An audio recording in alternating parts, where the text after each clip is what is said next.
I was pretty excited to be asked to present at this year's Beyond the ADDYs, and well, pretty bummed when it was obvious a live event might not happen. If we don't know each other, I'm Chris Ryan, and I'm sitting here at the Once Film Studio in Midtown Alley. This pivot to video, well, kind of makes sense for us. I was originally asked if I could share the story of one of our favorite productions from last year, and one that led us to this. And in 3 parts, we'll talk about the background, the creation, and the delivery of this project. Ours is one we created for Allen Edmonds, and this video is about shoes. I was introduced to the Allen Edmonds company by my grandfather. He wore their shoes, and so did like every president since I've been alive, and many more before that, I'm sure.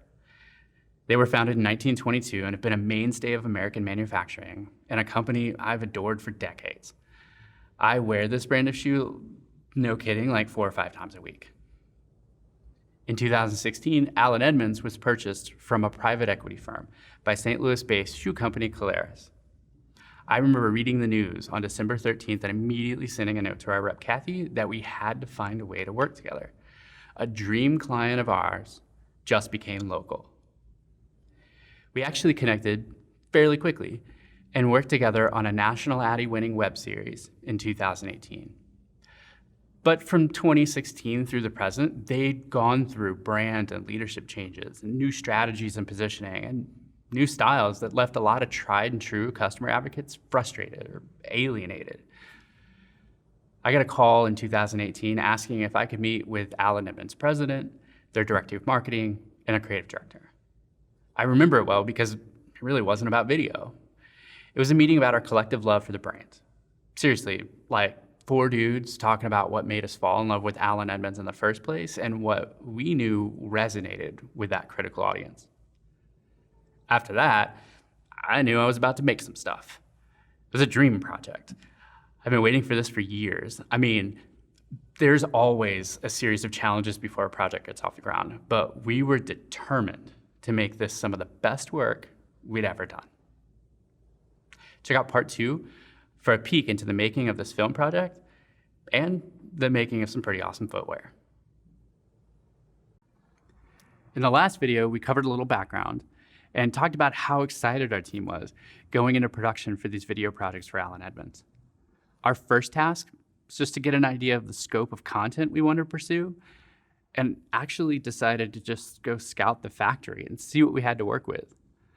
Shortly after that first meeting, we flew up to visit Port Washington, Wisconsin.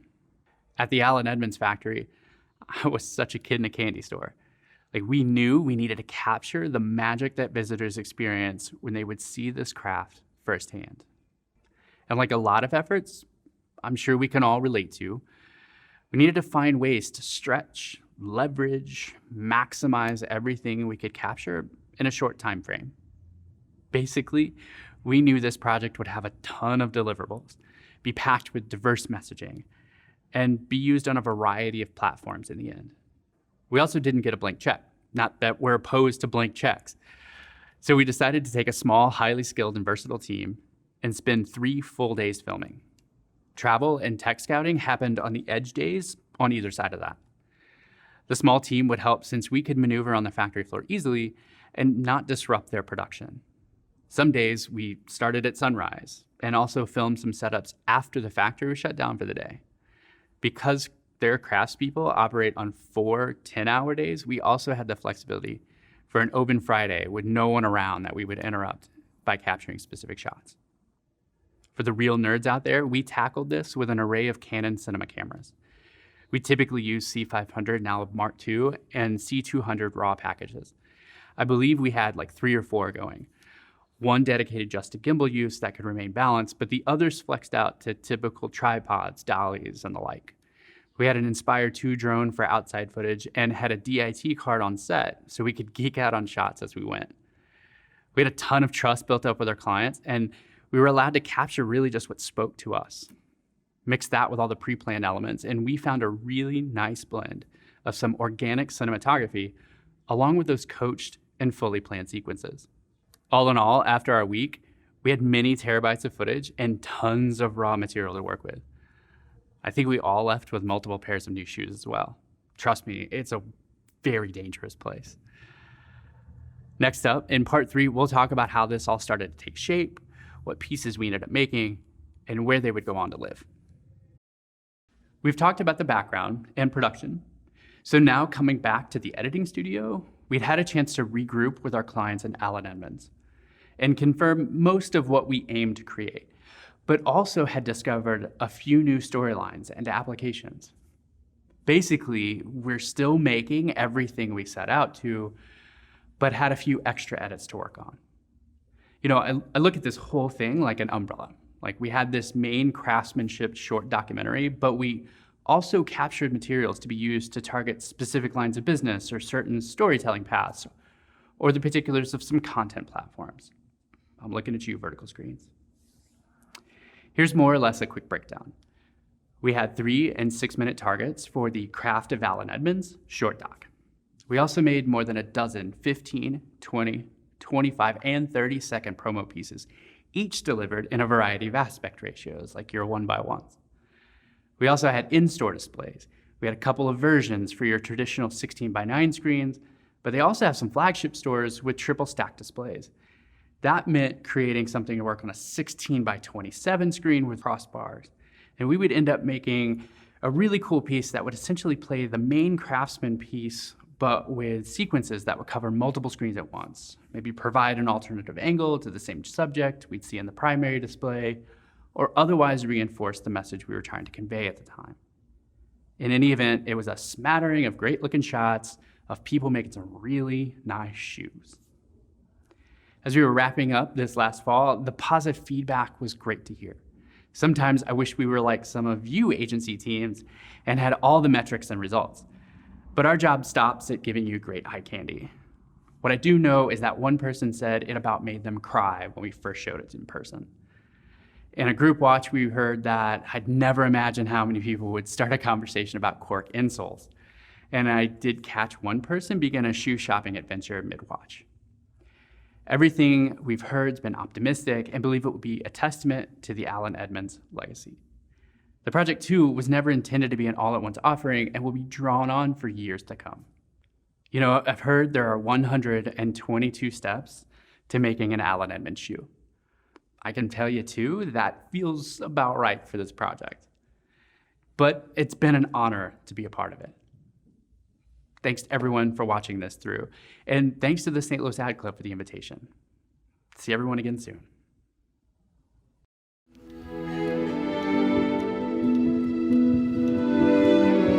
It was a very brief overview in the first. The Chiefs had found a 100-year-old fan, and it was the NFL 100 this year. So they wanted to do something to celebrate that. Nicole had sent me a very nonchalant email.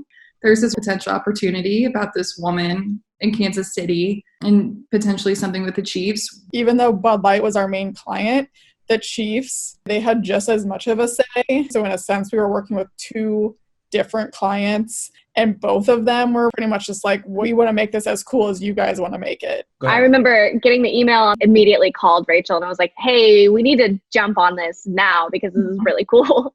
I knew it was something special when I got a quicker response than I typically get on briefs that I send in. The Chiefs, with their community outreach office, had a letter from Monty Mitchell basically highlighting Melba. Melba's a 100-year-old fan. She's never been to a Chiefs game. Looking back at the deck that Bud Light presented to us, they said, the NFL turns 100 this season. That's a big deal. But you know what else is a big deal? And it's a picture of Melba, and it says, you are. We'd like to create a short film celebrating you and your 100 years of fandom. Seeing the words short film attached to Bud Light and the Chiefs, my eyes just lit up.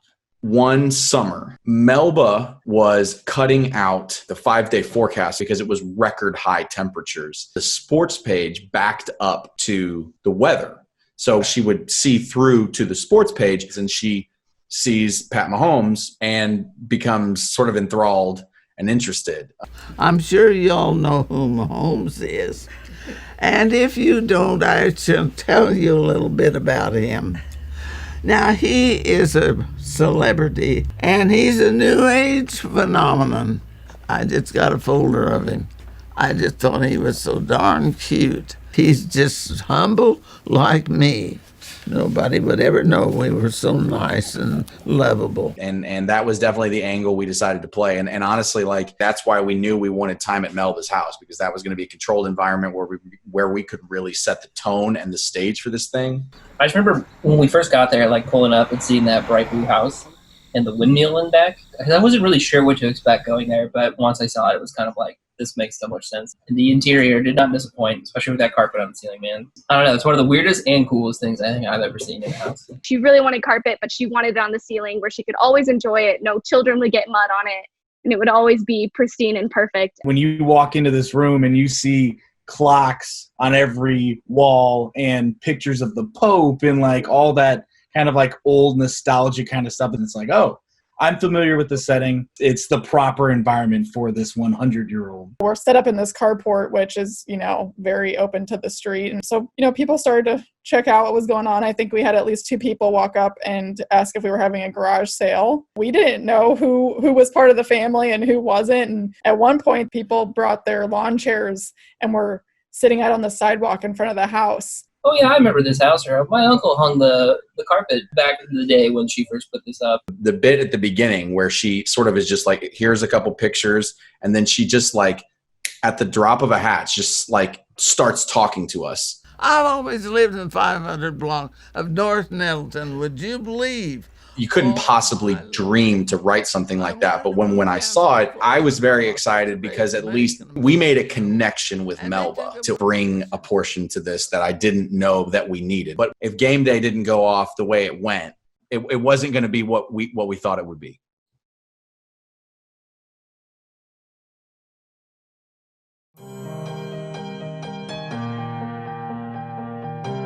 I wanted to treat this project as a complete challenge. For 72 hours, I must have been editing for like 68 of them.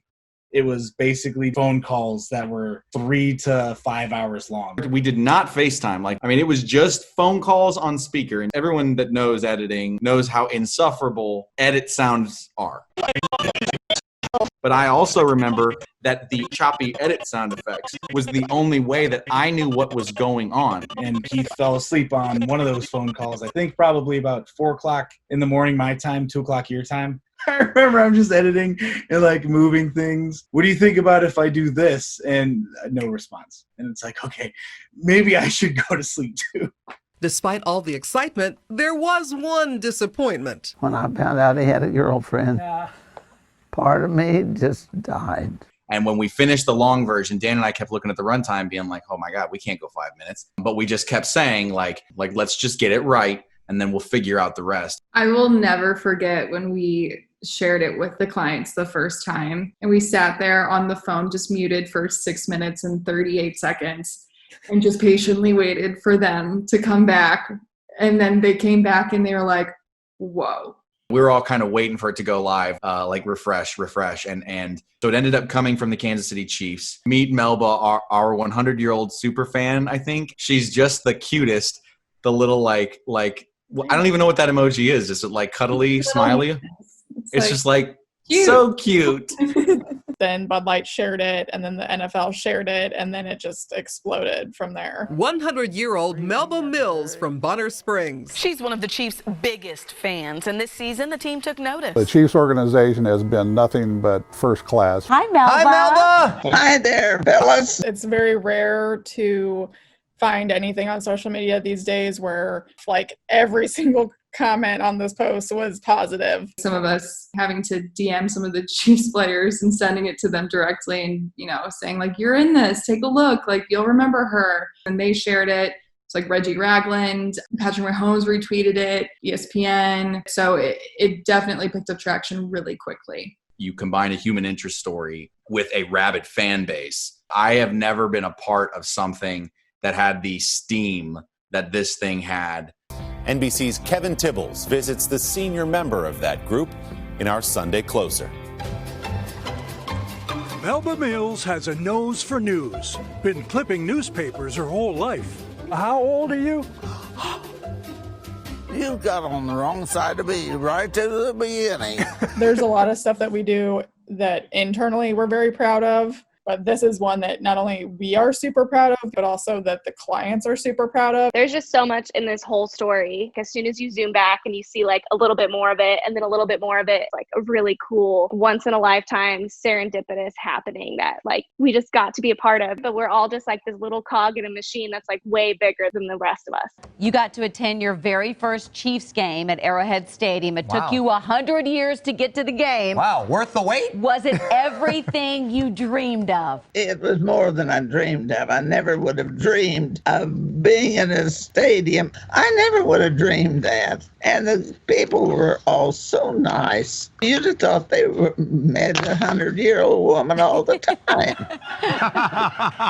The word serendipitous is truly the only way that you can describe this entire project. What other 100-year-old woman is excited, she's willing, she's able to do all of these things that we needed her to do and execute in such a perfect way? It was a little surprising to actually see how much interaction it got, how much engagement it got, and all of it was extremely positive. Pretty gratifying and humbling feeling. Probably one of my all-time favorite projects so far. I promised myself I wouldn't cry.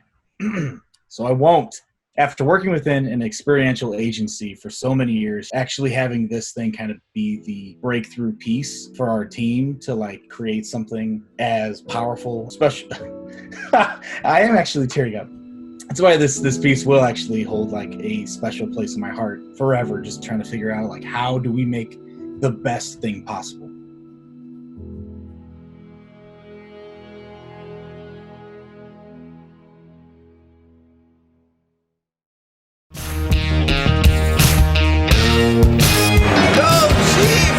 Shot where we asked all of the people in this tour group to hold their phones up and turn their lights on and follow behind as Melba was being wheeled out. Didn't at least one of those people from the tour comment on the post? Yeah, they were like, that was me. My group was there that day. I guess we didn't make the cut, LOL. As soon as we arrived on game day, it just started pouring.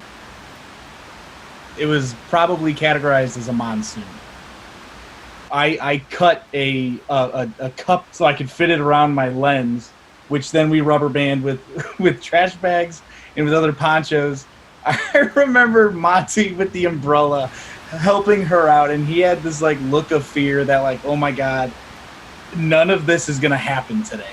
It was awful, buckets of rain, like inches of water accumulating everywhere until 15 minutes before we were supposed to go down, when not only did it stop raining, but the sun came out. And I don't think we really found out we were moving until they were ready to move. And that's when we finally were like, okay, that's happening. And everyone decided that it was going to work out. The rain stopped. So we had to move, and we had to move quick because moving her through the stadium all the way down to the tunnel, it was a process. And I mean, we knew to the yard line, like it wasn't, oh, we're just going out to the field. It was, you're going out to the field, you're going directly to the 30-yard line, and then we will move her to this. And then, it's like, it was played out to a T. We were told that Patrick Mahomes was going to come over to Melba. You got 20 seconds. He's going to come over. He's going to hand her a game ball. He's going to walk away. He's going to go into the locker room. So we need coverage. We had a fourth camera on hand, and I was like, I'll be damned if we're not going to use this camera. And you looked at me and you said, Rachel, you're operating a camera tomorrow.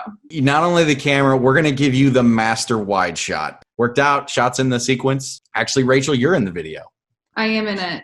Cue shot of Rachel in the video.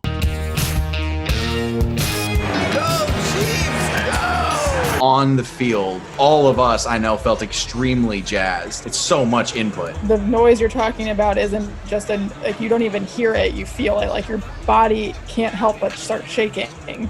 And so when I was just watching you guys, I'm like, do they even know like what is happening right now? Can they even like understand what I'm looking at right now? It was incredibly overwhelming, but also just knew that, the job, the duty at hand was just follow and shoot. I mean, it's like I was already in position waiting for Mahomes. That's when I catch sight of Reggie Ragland as he like starts smiling and sees this old woman and starts walking towards her.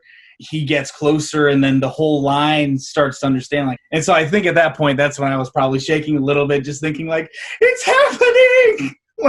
It was just too overwhelming and just too cool. That was the best moment of the whole video and probably of the whole day, just seeing this thing come to life that was completely unplanned. That could happen with so little ability to plan is like, it was universe aligning things. Like, it was out of our control. Aren't we sweet? You look fantastic. I'm trying to decide which one's prettiest. Well, I'll just take all three of them. I just remember when they made the announcement on the Jumbotron, being extremely surprised at how many people were cheering for Melba. Bonner Springs native Melba Mills. At the age of 100, today is Melba's very first game at Arrowhead Stadium. 100-year-old fan first football game. Like, that line in and of itself is sort of immediately engaging. But then when you add the personality, when you add the unlikely, like the whole Chiefs line just walked by and shook her hand. Like, when you add that to it, that's what kind of made it magical. It was all happening in slow motion. Like, it was actually hearing the roar of the crowd and people standing up and everyone cheering. Look up on the screen. Can you see up on the screen? That's you up there. Look at you up there. Can you wave? There you go. Wave real big. Her not even knowing what to do, being on another camera and just like slowly waving. And I mean, it was just, it was a moment.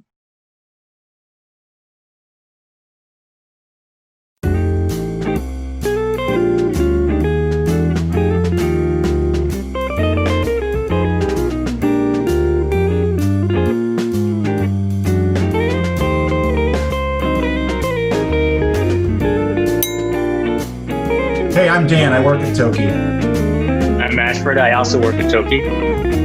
We're here today to talk about 1220 Spirits.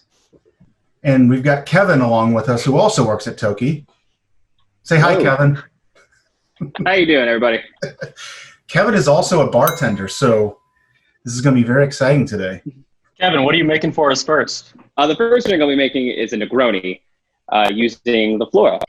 So while Kevin's working on that, Dan, why don't you tell us how this project got started? So 1220 is part of Four Hands. So they came to us with the idea of developing an aperitif and an Amaro. Kevin's going to explain what those are. So an aperitif and an Amaro, or an aperitif and a digestif, are distilled beverages that are from the lineage of vermouth, which are fortified wines. An aperitif is obviously for before dinner. It has a very herbaceous and bitter flavor, usually to get the kind of digestive fluids going. It's very medicinal feeling. And the digestif is kind of the polar opposite. It's usually darker, earthier. It's to help settle your stomach.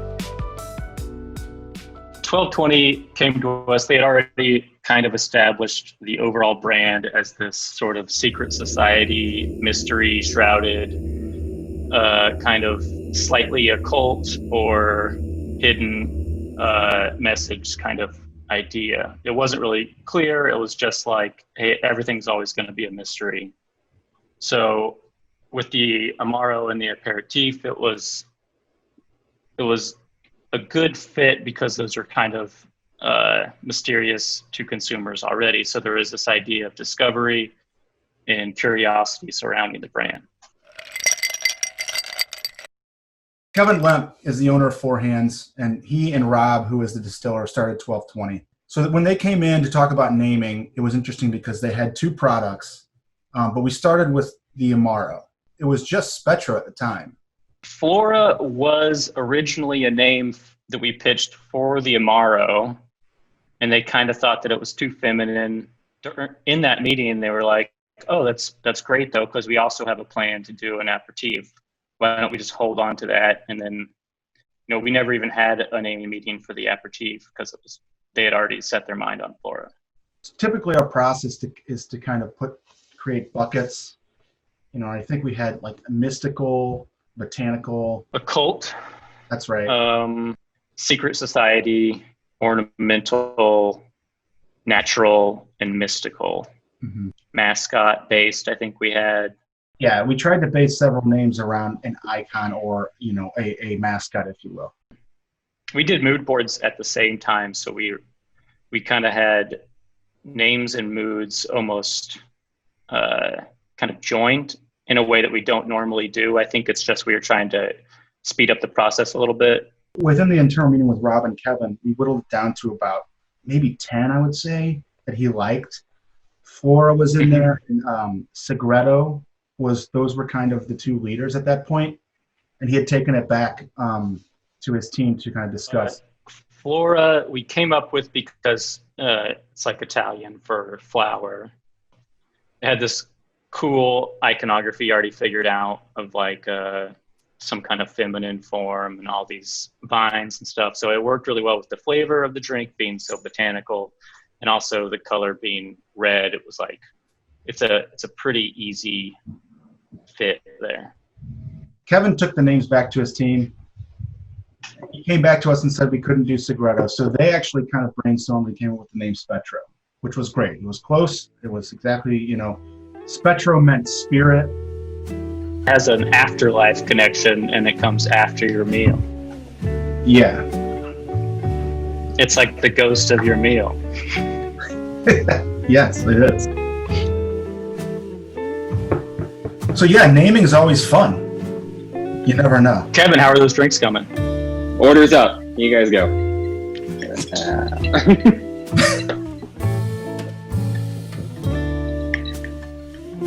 Cheers. Cheers.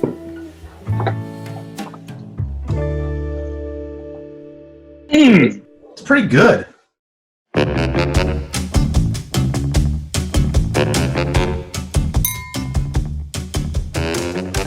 Hey, Kevin, getting a little low here. You top me off? Yeah, next I'll be making a Toronto, which is a spin on a old fashioned, and I'll be using the Spetro. So once the names were set, we kind of dove into research, trying to find inspiration for each of these. We kind of split it up where I did Flora and Dan did Spetro. So with Flora, I was immediately drawn to this Botticelli painting. It's basically the reason that I even knew what the Flora myth was to begin with. It's called La Primavera. And in it, there's the image of like the goddess turning into flowers and all this stuff. So also in research, we were looking at a lot of old Italian typography, trying to see what felt right for this. Should it mimic old Italian packaging, or should it look more botanic? Should the letter forms themselves feel organic? That was like kind of something we played around with. That was kind of the jumping off point. The color of the alcohol and the bottle shape itself, those two things are really going to dictate how this label looked. So the label needed to be light because it was going to be on this red background. And we also tried to incorporate some kind of reveal. Something should be hidden. So with the red of the Flora, we decided to do a print directly on the bottle in the same tone of red. So as you drank through, this kind of scene would emerge through the back of the bottle. With Flora, it was just drawing the same scene kind of over and over again and figuring out how I wanted the face tilted. Should it be dead on? Should it feel graphic or should it feel organic? Asher, you did a lot of work on the typography, though. Yeah, the typography was a struggle because I decided I wanted the O to be the focus point of that and put this kind of swirly little ornament kind of thing in the O, which is difficult to do. So there's a lot of noodling and fine tuning. What was really important to us was also the shape of the label. We had kind of looked at the vodka and the gin and noticed that it was more of a rectangle. And we wanted to see if we could make a die cut and create a unique shape that would stand out. So I think Ashford and I really kind of explored the container or shape of whatever that label was in. We knew we wanted Spetro to be mysterious. The secret society thing, there was such a need for a reveal. We wanted to kind of use that darkness of that bottle and how can we kind of leverage that into, when it's gone, what is the reveal? What's the secret that you find out? We had talked a lot about the moth being a nocturnal insect. It's drawn to light. So Ashford wrote a great line about this darkness, light. There was a lot of the duality between the before dinner, after dinner, the masculine, the feminine. What was really fun about this is that, while we were designing these two things together, they were completely different, but still felt in the same family. So there were several aspects that, had been established from the 1220 brand that we carried through. We went through many iterations of the moth. Does it look too much like a butterfly? At one point, we presented a raven, which I thought was awesome. And then, I'm so glad we did not go that route. It would have looked like it belonged to the movie The Crow. And we mocked up just die cuts alone. We went through a keyhole idea, an hourglass. Again, the whole motifs of the secret societies. But the biggest production challenges that I faced were pretty much on the foil. You're down to, a quarter of a point on stuff, and that's like, it's never going to work in foil. So I think we both ran into the same thing. Like, how do you fill this? How do you make this super detailed? And then how do you strip it back? Kept going back and forth on this kind of carousel. What's great about both labels is that you can look at it on the surface level and you see it, but then you get a little deeper and there's all these details that you don't notice at first, which I think really kind of speaks to the whole concept of 1220 spirits. Mm-hmm. Yeah, I was a big fan of Four Hands before, they even came to us, and to get the chance to work with them, it was great. Definitely. It doesn't matter how much we love the design and how beautiful we thought it was in the end. It's about having a happy client and having consumers that recognize this thing on the shelves and call for it. And I think the best feedback that we heard from this was from Rob, who said he didn't think it looked like a local brand. He felt like it looked like a national brand. And that was a big deal for them. Eventually, both of these won awards at the American Craft Spirits competition. So it's cool to see the client succeed in their own world to complement the awards that the design has gotten in ours. Ashford, these pretzels are making me thirsty. Yeah, where's that drink, Kevin? Orders up. Flawless. Cheers. Cheers. Boy, Kevin, you make a mean... What was it called? Toronto. Toronto. I knew it was a city. Hi, everyone. I'm John Hansen. I'm an art director and creative director at Rogers Townsend. And with me, I have my creative partner.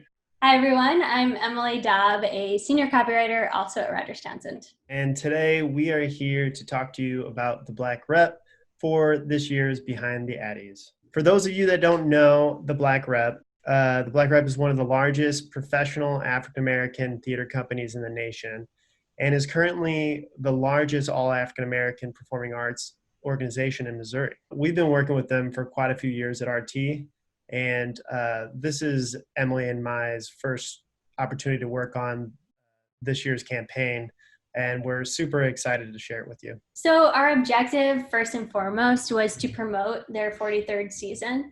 And this year they really wanted to celebrate their identity and really reach out into the community in a way that would draw in a broader audience. So given that identity was such a big part of the objective, we want to take a step back and look at the brand identity of the Black Rep, and we did. They've been using the mask logo for years. So really it was pretty simple, the job of extending that visual language out. And I created this pattern and a color palette that works year over year with the shows that tend to stylistically change both from art direction and a color standpoint. So we started with the shows. Before any sort of concepting, we really wanted to understand what the shows were all about and what they mean to people and how they're performed. So that included me reading them front to back. Also included us watching lots and lots of YouTube videos of different performances and some of the people who inspired the actual writing of the plays. So First up, we have Don't Bother Me, I Can't Cope. So this one's a really fun, vibrant, high energy musical.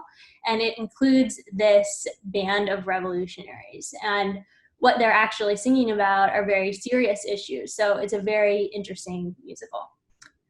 Two Trains Running talks about, this is an August Wilson play, and it focuses on the regulars at a local Pittsburgh diner and their waitress who waits on them day in and day out while the civil rights movement is happening outside their door. Spell Number 7 is a really beautiful kind of choreo poem is how they describe it. And Lou the magician is our featured character, and he spends the whole play really encouraging this group of Black musicians and artists to embrace their Blackness despite the struggles they face every day. And the season closer is Marie and Rosetta. This one is about a very real person, Sister Rosetta Tharpe, who was pretty much a badass. She was a rock and roll trailblazer. She played the guitar like nobody else. And the play spends time in this visit between her and her young protege, Marie. So understanding each of these plays, we took a step back and tried to figure out what that thread that we could carry into all 4 of them was. And we found that it was really this desire to reclaim Black identity. And the characters were at the center of all of that. So we wanted to give them an opportunity to actually speak for themselves. And this brought us to the concept of Soul Speaks Out. So in photography, we knew we wanted to capture real people. So we needed to find people that could play these parts. And luckily for us, the Black Rep has such a rich roster of talent that we really didn't have to go too far. And we knew we wanted to capture them posed, but still in the midst of performance to really capture that soul. And we partnered with the super talented Brian Cummings as a director and photographer to help us capture the series. And really this whole campaign of Soul Speaks Out is really all about the performances. It's all really about these characters. For the poster series, we used that photography and created each show with its own color palette and borrowed the textures and colors from the actual identity that we had created earlier for the Black Rep to really separate them from every other arts organization in the community. We wanted to make sure that our concept was really baked into every facet of this project. So I ended up writing these headlines from the perspectives of the featured characters. And the effect is that they really kind of morphed into invitations rather than headlines. And we liked that. They definitely maintain a touch of mystery, and that's in hopes of having this viewer click on a QR code that's happens to be right next to them. And the QR code would then lead to the monologues. So these are tiny little snippets. They're 45 seconds to 3 minutes that give the viewer a peek into what they could see at a show. Again, we're kind of answering that intrigue here. The performances are pretty raw, but they're beautifully lit, and they're pretty intimate. So we get to spend some time with these characters. That's pretty much the elements of the campaign.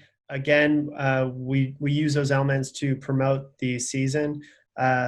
First, with the show print series, we use that to promote the overall lineup, and then followed up with the monologues as a way to create a little bit more interest as the show's tickets went on sale.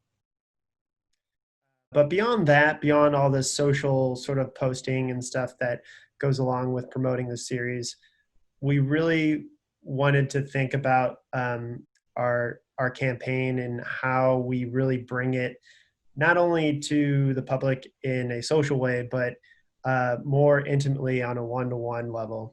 So we created this activation, which we have a case film for you today to play, and I think that says everything that needs to be said. So we'll just go ahead and play for you.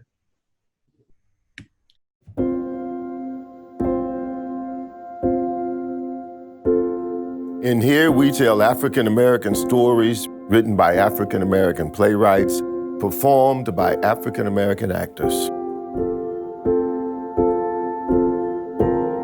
Since 1976, it's been a place where the community gathers to celebrate our shared experience, our trials and triumphs. But this, our 43rd season, marked the first time ever we gave the world a free glimpse inside, like peering through a keyhole to the front row.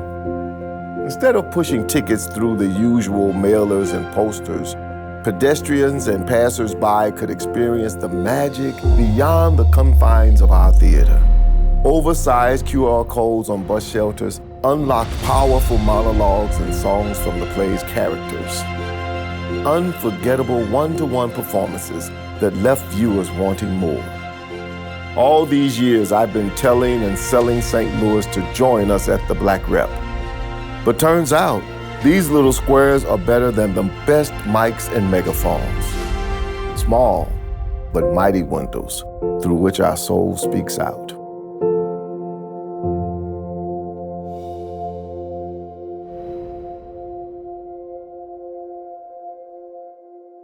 So thanks so much for watching. And that's everything we have to share with you today.